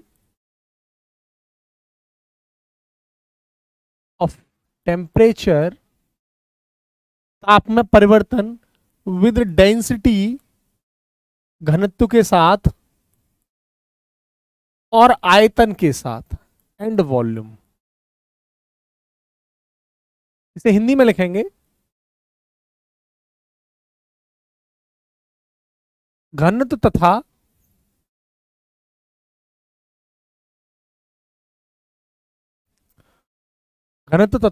आयतन का ताप परिवर्तन। यानी टेम्परेचर के साथ साथ आपका घनत्व या आयतन पानी का कैसे बदलता है, उस पर थोड़ी चर्चाएं करेंगे, ठीक है बेटा? अब पहले थोड़ी सी बात जान लो, इसको पढ़ने से पहले बेसिक बेसिक। बेटा देखो, घनत्व की हिंदी इंग्लिश में डेंसिटी कहा जाता है और इसका जो फॉर्मूला होता है वो होता है डेंसिटी बराबर मास, मास को हिंदी में द्रव्यमान कहते हैं और वॉल्यूम को आयतन कहते हैं। ये बात आपको पता है, मास को द्रव्यमान कहते हैं और वॉल्यूम को आयतन कहते हैं। प्यारे बच्चों, आप जानते हैं सर मास जो होता है वो नियत रहता है, यानी कांस्टेंट होता है, नियत होता है, ये बात आप जानते हैं। इसका मतलब ये हुआ कि इस रिलेशन को मैं ऐसे भी लिख सकता हूं, सर डेंसिटी जो है घनत्व वो इनवर्सली प्रोपोर्शनल होता है आयतन के, वॉल्यूम के व्युत्क्रमानुपाती होता है। इस बात का मतलब ये हुआ, क्योंकि वो तो कांस्टेंट है, उसको लिखने का तरीका यही तो होगा। इसका मतलब सर, इसका मतलब सर ये हुआ कि सर जब डेंसिटी बढ़ रही होगी वहां पर वॉल्यूम कम हो रहा होगा, या फिर जहां पर डेंसिटी कम होगी वहां वॉल्यूम बढ़ रहा होगा। इस बात का मतलब यही तो हुआ। ठीक है सर, कोई बात नहीं। सर पानी का जो डेंसिटी है वो सबसे ज्यादा किस पर होता है बताओ, किस टेम्परेचर पर पानी की डेंसिटी सबसे ज्यादा होती है? पहले ये भी जानना जरूरी है। पानी का घनत्व तो सबसे ज्यादा किस टेम्परेचर पर होता है? 4 डिग्री सेल्सियस पर। तो डेंसिटी ऑफ वाटर, पानी का घनत्व, डेंसिटी ऑफ वाटर, पानी का जो घनत्व है, density of water is maximum at 4 degree Celsius temperature. यानी 4 डिग्री सेल्सियस ताप पर पानी का जो घनत्व है वो क्या होता है बेटा? मैक्सिमम होता है। दिमाग में सेट कर लीजिए पहली बात। तो पानी का जो घनत्व है वो 4 डिग्री सेल्सियस पर मैक्सिमम होता है। अब 4 डिग्री सेल्सियस पर पानी का घनत्व मैक्सिमम होगा तो वॉल्यूम तो कम होगा, स्वाभाविक सी बात है। आपके सामने रिलेशन है, इससे चेक कर सकते हैं। पानी का जो डेंसिटी होता है, जो मैक्सिमम होता है 4 डिग्री सेल्सियस पर, तो पानी का घनत्व 1000 किलोग्राम पर मीटर क्यूब होता है। कितना होता है डेंसिटी ऑफ वाटर बेटा? कितना होता है वो? 1000 किलोग्राम पर मीटर क्यूब होता है। कितना डेंसिटी पानी का? ठीक है, 1000 किलोग्राम पर मीटर क्यूब जो डेंसिटी है वाटर का। और ये मैक्सिमम कहां पर होता है? इस पर, 4 डिग्री सेल्सियस पर। ठीक है बेटा, चलो अब यहीं से आपको चीजें समझ में आ गई। तो अब सबसे पहले हम डेंसिटी की बात करेंगे और उसके बाद वॉल्यूम की बात करेंगे। चलो सबसे पहले हेडिंग लगाते हैं डेंसिटी की बात। ठीक है, डेंसिटी के केस की बात करते हैं, तापमान के साथ साथ कैसे बदलता है डेंसिटी।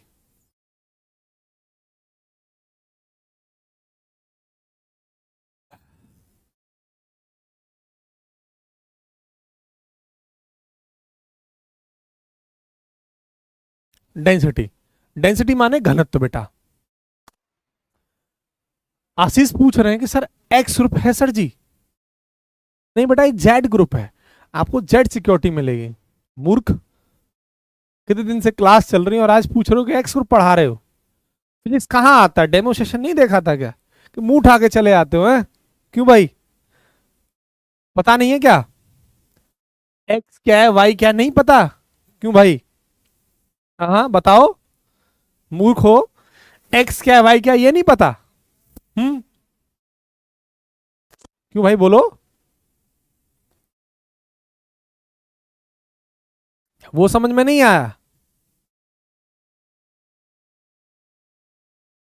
कहां से आते हो? बढ़िया से पढ़ाई चल रही है, सीरियस बता रहा हूं। एयरफोर्स का बैच, इतना बढ़िया बैच मैंने आज तक नहीं देखा ऑनलाइन में, जितना बढ़िया ये बैच है। पॉजिटिव बात कर रहा हूं एकदम।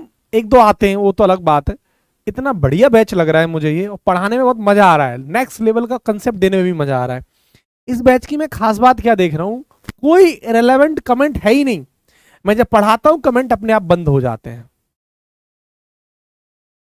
और यही चाहिए एक टीचर को, और एक अच्छे स्टूडेंट का भी यही काम है।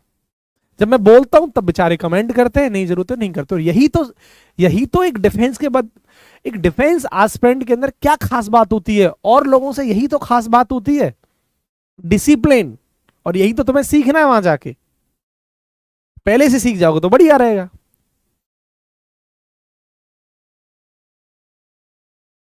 चलो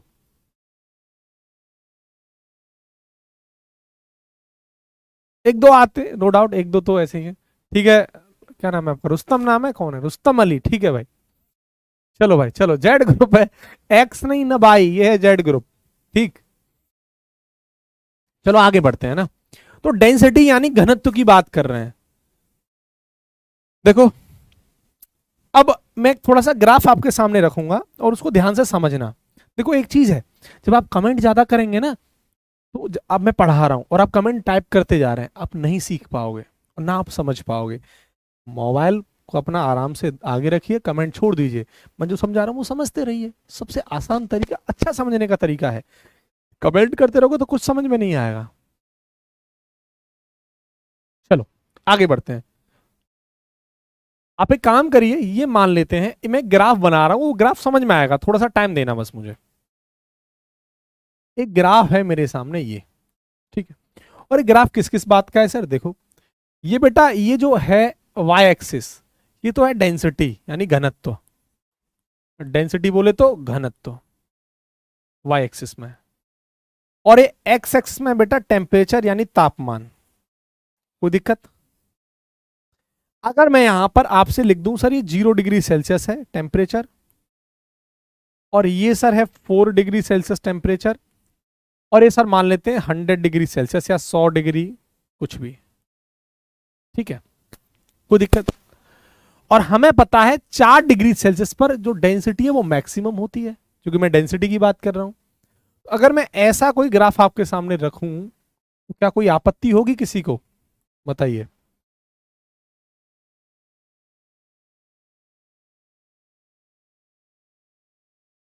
एक मिनट बेटा,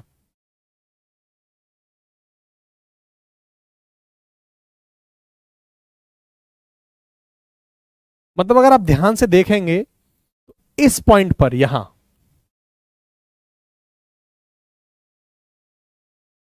पर आप देख पाएंगे कि जो डेंसिटी है ना, घनत्व, वो सबसे ज्यादा है। आप देखिए, देख पा रहे हैं? एक मजा आ जाएगा, ग्राफ की तरह आपको मैं चीजें समझाऊंगा।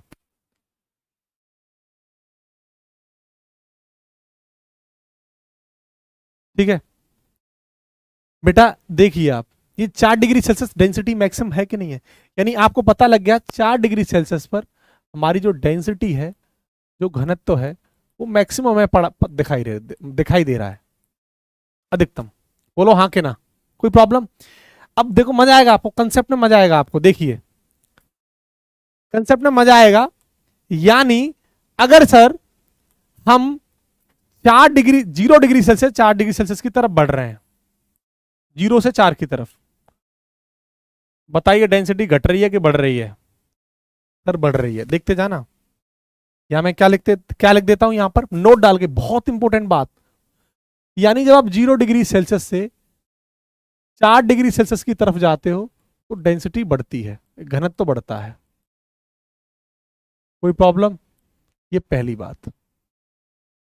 दूसरी बात, जब आप 4 डिग्री सेल्सियस से 10 डिग्री की तरफ जाओ, 100 डिग्री की तरफ जाओ, 50 डिग्री की तरफ जाओ, 40 की तरफ जाओ, तो आप देख रहे हैं डेंसिटी घट रही है।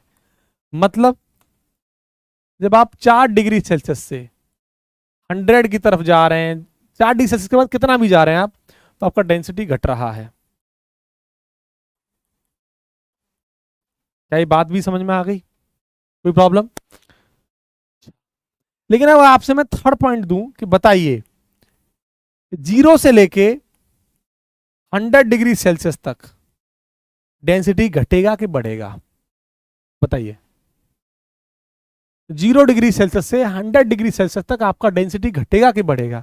तो आप क्या कहेंगे? सर पहले बढ़ेगा फिर घटेगा, यानी पहले बढ़ेगा, फर्स्ट इंक्रीजेस, पहले बढ़ेगा देन बाद में ये घटेगा, ये कहेंगे सर।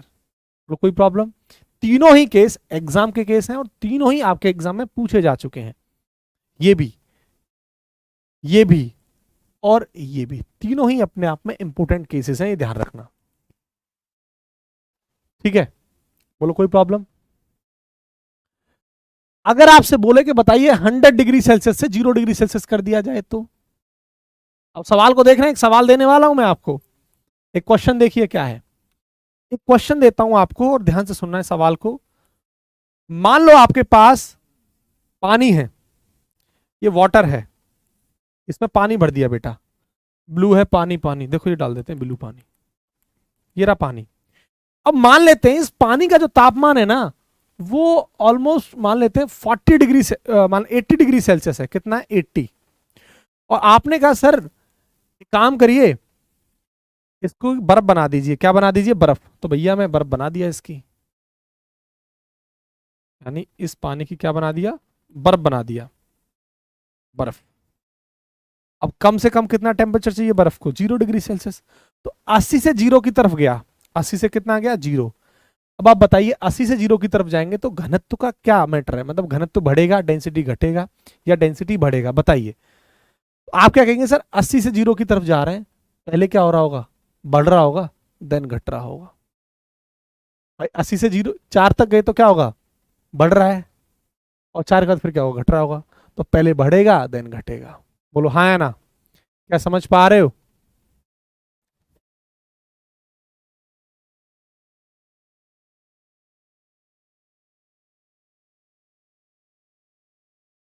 बोलो कोई प्रॉब्लम?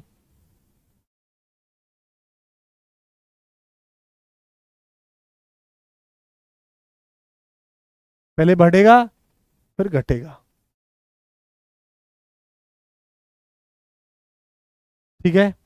आप देख सकते हैं, यहां से जाइए, क्या दिख रहा है, 100 से जा रहा है ना, यानी 80 मान लो, वही 80 से 4 तक बढ़ रहा है ना, और फिर देखिए आप घट रहा है। तो पहले बढ़ेगा फिर घटेगा। आपका आंसर क्या होगा सर, पहले बढ़ेगा देन घटेगा। कुछ गलत लिख गया हूं क्या? सही है, कोई दिक्कत? एकदम सही है।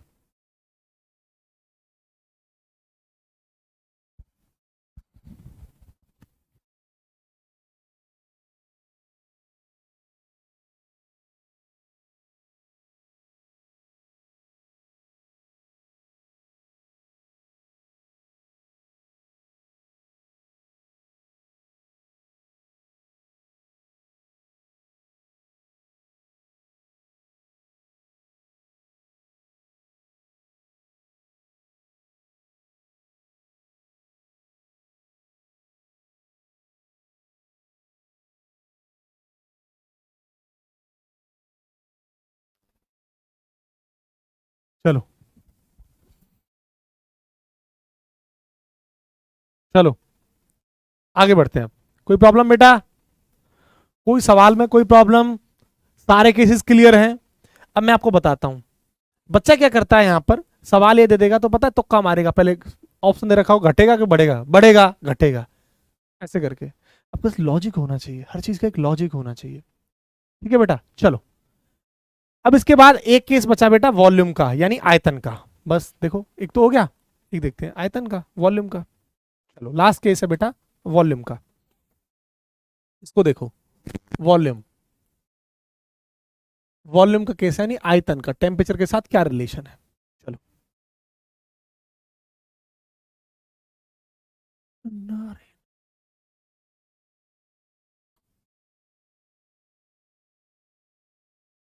देखिए, एक मिनट,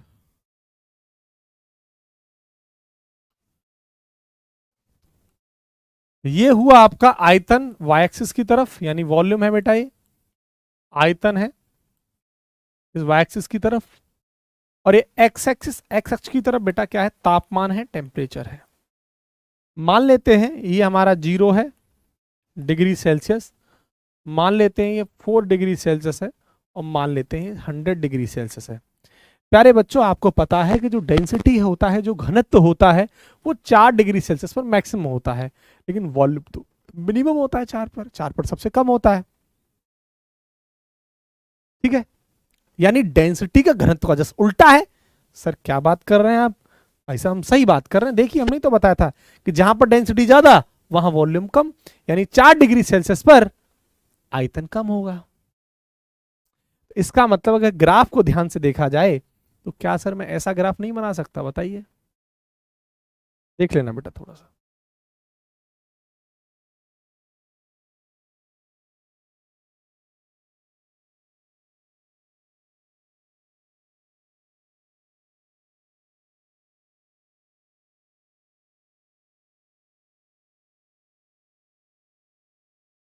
देखिए आप, अब ध्यान से देखिए, यहां आप देख पाएंगे सबसे कम आयतन होगा, आप देख पाएंगे ये चीज, बताइए आप, यहां सबसे कम आयतन है कि नहीं? तो वॉल्यूम क्या है बेटा, सबसे कम, मिनिमम। आप देख सकते हैं बात, बोलो हाँ कि ना। सर ग्राफ समझ में आ गया? जीवन में भूल जाओ तो ग्राफ हमेशा आपके दिमाग में होना चाहिए। बोलो कोई प्रॉब्लम? कोई प्रॉब्लम, कोई दिक्कत, मजा आ रहा है? ठीक। अब आगे बढ़ते हैं बेटा, आगे बढ़ते हैं और आगे। अब एक बात बताइए, अगर मैं आपसे कोई सवाल पूछूं तो आप लगा लेंगे। देखो केस नंबर 1, पहला सवाल देखिए। अगर आप मुझसे पूछोगे बेटा 0 से 4 डिग्री सेल्सियस तक मुझे जाना है, कहां जाना है? 0 डिग्री सेल्सियस से 4 डिग्री सेल्सियस तक मुझे जाना है। बताइए आपका आयतन घटेगा कि बढ़ेगा? 0 से 4 की तरफ जा रहे हैं, अब आप खुद बताइए। घटेगा।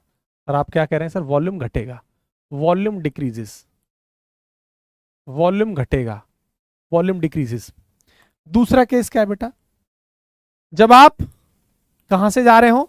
4 डिग्री सेल्सियस से आप मान लेते हैं 20 डिग्री सेल्सियस तक जा रहे हैं, 80 तक जा रहे हैं, 100 तक जा रहे हैं, समझ रहे हो? 100 मान लेते हैं। आप बताइए वॉल्यूम घटेगा कि बढ़ेगा? आप कहेंगे सर बढ़ेगा। बताइए क्या होगा सर? वॉल्यूम बढ़ेगा सर। कोई दिक्कत? अब आपसे मैं एक सवाल पूछता हूं और उस सवाल का जवाब देना। मान लेते हैं एक सवाल हमारे पास है, थर्ड। आपके पास, आप क्या हुआ, सवाल को सुनना पहले बेटा, सवाल को सुनना। फ्रिज सबके यहाँ होगा, रेफ्रिजरेटर जिसे आप फ्रिज कहते हो, जिसमें बर्फ जमा के खाते होगे, है ना? या पानी को उसमें रखते होगे फ्रीजर के अंदर तो बर्फ जम जाती होगी। एक बात बताओ, आप मान लो किसी बर्तन में पानी रखा आपने, कटोरे के अंदर, और ले जाके फ्रीजर में रख दिया तो बर्फ जम गई। अब बताइए आप उसका वॉल्यूम बढ़ेगा कि घटेगा? मान लेते हैं उस पानी का तापमान समथिंग रहा हो 40, 50, 60, कुछ भी रहा हो। मान लेते हैं 50 डिग्री सेल्सियस, या मान लेते हैं 4 डिग्री सेल्सियस, मान लेते हैं ना। तो 4 डिग्री सेल्सियस रहा होगा, ये तो ये कंडीशन बना दी। एक minute, 4 degree Celsius, 4 degree Celsius से हमने 0 कर दिया। भाई देखो 4 डिग्री सेल्सियस पर तो क्या था? वो पानी था ना। 0 पर क्या बन गया? बर्फ बन गया। तो बेसिकली पानी से हमने क्या बनाया है? बर्फ बनाया ना। अब बताइए वॉल्यूम घटेगा कि बढ़ेगा? सर 4 से कहां गया? 0, मतलब वॉल्यूम बढ़ेगा, आयतन बढ़ेगा। यही कारण है, यही कारण है कि जब आप पूरा बर्तन ऊपर तक भर देते, भर के पानी का रखते हैं फुल, तो बर्फ ऊंची जम जाती है, उसका वॉल्यूम बढ़ जाता है। जैसे उदाहरण के तौर पर ये मान लेते हैं ग्लास है,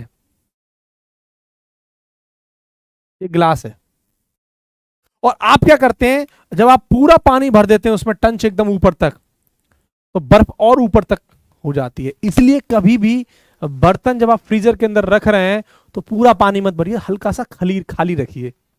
हल्का सा क्या रखिए? खाली।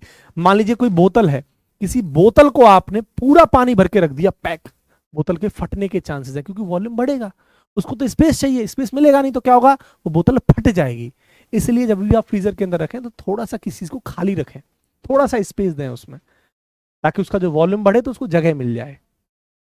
बोलो याद है ये बात? दिमाग लगा रहे हो? मम्मी कहती है, देखो मम्मी पुराने जमाने की जो हमारी मम्मी है वो क्या है, पढ़ी लिखी नहीं है, लेकिन फिर भी वो ये बात जानती है, यानी फिजिक्स जानती है। वो कहती है कि लाला पूरा पानी मत भर, है ना, थोड़ा सा कम भरती हैं। उन्हें कंसेप्ट नहीं पता, लेकिन उन्हें पता है कि ये जो है बर्तन ओवर हो जाएगा जब बर्फ जमेगी। तो कोई दिक्कत? इतनी बातें समझ में आ गई? होता क्या, यही कारण, जैसे पर्वत है, जैसे पहाड़ियां हैं, तो बारिशों के समय पर क्या होता है बेटा, पहाड़ियों में पानी भर जाता है। लेकिन ठंडियों के टाइम पर क्या होता है, वो पहाड़ियां फट जाती हैं। क्यों? जब पानी उसके अंदर जाता है, मैं उन इलाकों की बात कर रहा हूँ जहाँ बहुत अच्छी ठंड होती है, जैसे देहरादून, कुल्लू मनाली, जहाँ बहुत अच्छी ठंड होती है। तो पानी जब उनके अंदर जाता है, और ठंडियों के समय में क्या है, जैसे पानी जाएगा तो अब उसका वॉल्यूम बढ़ जाएगा ठंडियों के समय पे, और वॉल्यूम बढ़ेगा, उसे स्पेस नहीं मिलेगा, इसलिए पहाड़ी चट्टानें फट जाती हैं। यही प्रॉब्लम है। या कहीं ऐसी जगह जहां पानी की व्यवस्था नहीं है, बहुत दूर टंकी से पानी आ रहा है पाइप के द्वारा, और यही कारण है कि जो प्लास्टिक के पाइप वगैरह है, लोहे के पाइप होते हैं, उनमें पानी जा रहा होता है, लेकिन ठंडियों के समय में पानी वो जम जाता है, बहुत जब माइनस में टेम्परेचर चला जाता है तो वॉल्यूम बढ़ता है, तो पाइप भी फट जाते हैं। यही कारण है। ठीक है, तो कोई दिक्कत, कोई प्रॉब्लम? इतनी बातें क्लियर हैं? बताओ हाँ कि ना। तो ये हमारे केसेस क्लियर हो गए बेटा, ये हमारे केसेस। लेकिन कुछ बातें थोड़ी सी मैं आपसे चर्चाएं करूंगा। अब हालांकि हमारा थर्मोमेट्री खत्म हो गया, अगर मैं थर्मोमेट्री की बात करूं तो थर्मोमेट्री हमारा पूरा खत्म हो गया, लेकिन कुछ एग्जाम के हिसाब से भी 2-3 पॉइंट और बचे हैं जो कंसेप्चुअल हैं हीट और टेम्परेचर से रिलेटेड, उन पर थोड़ी चर्चाएं करूंगा मैं।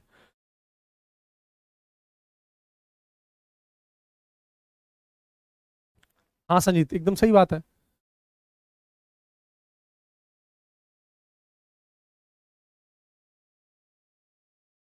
बताइए। जीडी के बारे में बाद में डिस्कस कर लेंगे बेटा, पहले पेपर निकालो विवेक, उसके बाद तो हम है ना, पहले पेपर निकालिए, पहले हमारा काम है आपको पेपर निकालने के लिए तैयार करना। हो जाएगा जीडी, बस इंग्लिश पर थोड़ा ध्यान रखना है, बाकी का आराम से हो जाएगा। और इस बार चांस है कि एसआरटी भी पेपर से हट रहा है, मतलब जो सेकंड अडेप्टिव टेस्ट 2 होता है उसमें एसआरटी भी हटेगा इस बार। नहीं भाई, रटना नहीं चाहिए, रटने वालों की तो वैल्यू नहीं है। जीडी में जब आप जाओगे ना ग्रुप डिस्कशन देने, तो रटना थोड़ी ना है, आपको एक पेपर मिलेगा, ऑलमोस्ट 2 से 3, 2.5 मिनट 3 मिनट मैक्सिमम मिल जाएगा। आप बोलेंगे भाई पढ़ के सुनाओ, मैं आपको एक बार बताऊंगा जो मेरे साथ हुआ था, वो चीजें आपको बताऊंगा कैसे कैसे, लेकिन फिलहाल के लिए पढ़ाई पर थोड़ा ध्यान देते हैं प्रेजेंट टाइम में।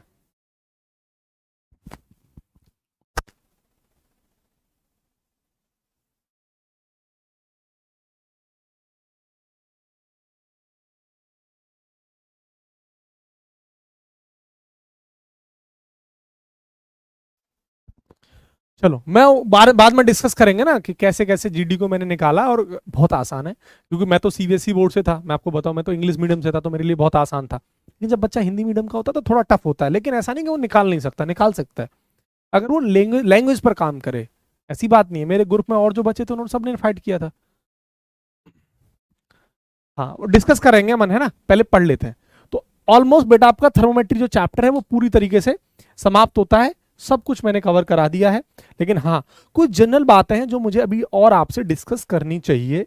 वो जनरल बातें क्या हैं, वो मैं अगला जो चैप्टर आएगा थर्मल एक्सपेंशन, उसके अंदर डिस्कस करूंगा हीट और टेम्परेचर से रिलेटेड। जैसे हीट की एसआई यूनिट क्या होती है, जूल। प्रैक्टिकल यूनिट यानी सीजीएस यूनिट क्या होती है, कैलोरी। आपस में रिलेशन क्या है कैलोरी और जूल का, ये सब बातें, ये सब बातें मैं थर्मल एक्सपेंशन में डिस्कस करूंगा। या हीट कहां से कहां ट्रांसफर हो सकती है, ज्यादा टेम्परेचर से कम टेम्परेचर की तरफ, इन बातों में मैंने स्टार्टिंग से चर्चा नहीं करी थी, क्योंकि बेसिक बेसिक बातें आपको पता होती हैं, और नहीं पता है तो मैं डिस्कस करूंगा। मैं चाह रहा था कि पहले हम एक चैप्टर खत्म करें, और मैंने वो काम कर दिया बढ़िया से। आपको मैंने आपका पूरा का पूरा एक चैप्टर शानदार तरीके से बेटा खत्म कर दिया है।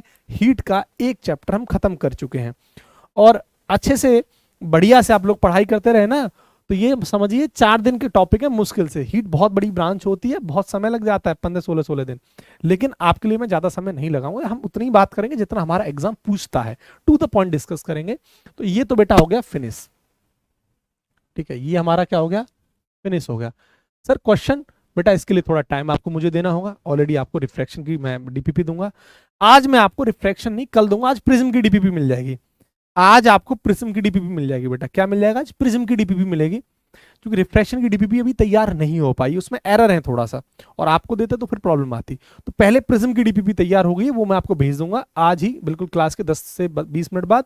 और कल आपको, कल या परसों फिर रिफ्रैक्शन की मिलेगी, उसमें टाइम लग रहा है, थोड़ा सा एरर है, मतलब गलतियां काफी हैं, हो रही हैं।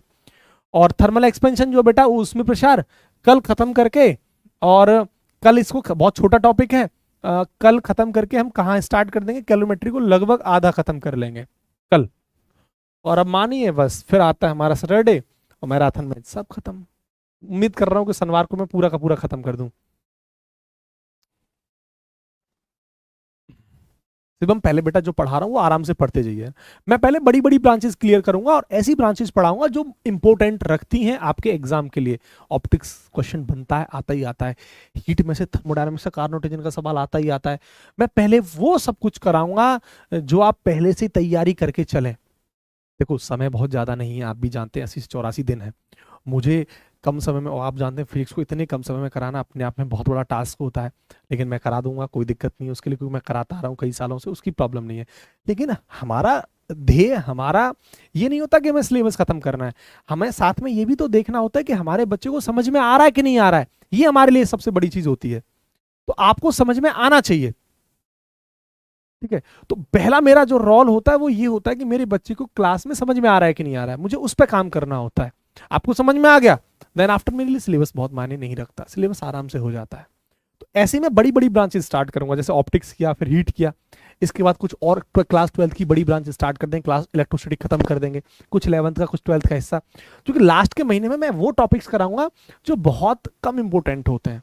मतलब इतना मानो 20 से 22 नंबर का आपको मैं बहुत पहले पहले कवर करा दूंगा चीजें, ताकि डीपीपी की प्रैक्टिस भी करा दूं, पहले से आप रेडी रहें। ये प्लानिंग का हिस्सा होता है बेटा, सिलेक्शन ऐसे नहीं हो जाता। सिलेक्शन बहुत कड़ी मेहनत करनी पड़ती है, ऊपर से फिजिक्स में, और फिजिक्स में स्कोर ही नहीं कर पाते बच्चे।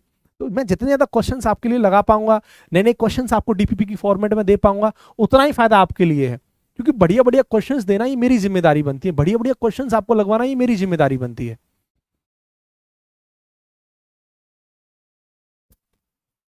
बस थोड़ा सा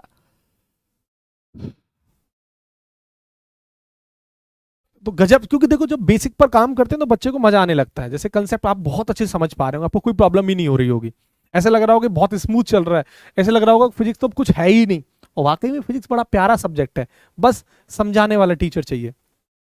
एक वॉल्टर लुईन सर है, उन्होंने बोला बड़े प्यार से, कहते हैं कि अगर फिजिक्स आपको समझ में नहीं आ रही तो ये आपकी प्रॉब्लम नहीं है, ये समझ लिया आपका टीचर क्रिमिनल है।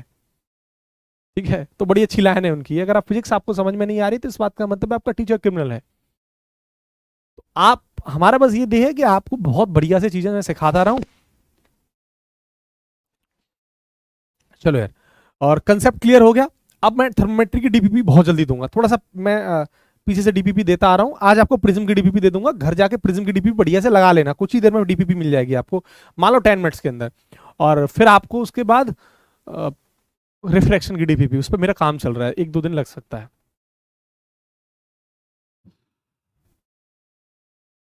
वो इंपॉर्टेंट पॉइंट संतोष ये था कि हीट एंड टेम्परेचर के बारे में चर्चाएं कर रहा था मैं, वो मैं आपको थर्मल एक्सपेंशन में डिस्कस कर लूंगा, है ना, वो अब नहीं कर रहा।